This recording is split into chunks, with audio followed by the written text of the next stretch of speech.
Hello guys, welcome back to AD vlogs. ഇന്ന് ഞങ്ങൾ എവിടെ ഉള്ളതെന്ന് പ്രത്യേകിച്ച് പറയേണ്ട കാര്യമില്ലല്ലോ അല്ലേ?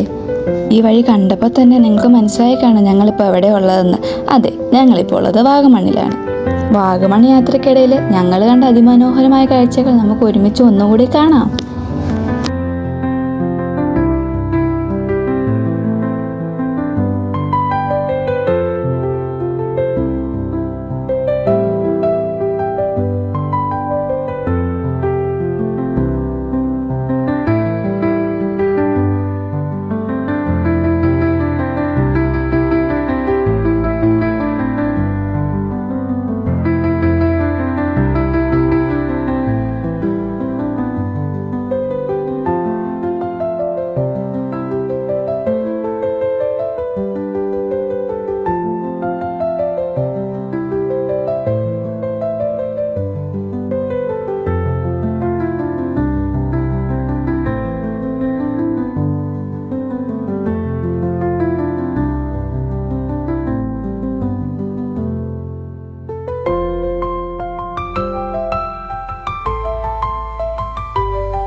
ഈ വീഡിയോ ലൈക്ക് ചെയ്യാനും സബ്സ്ക്രൈബ് ചെയ്യാനും മറക്കല്ലേ. Thank you for watching.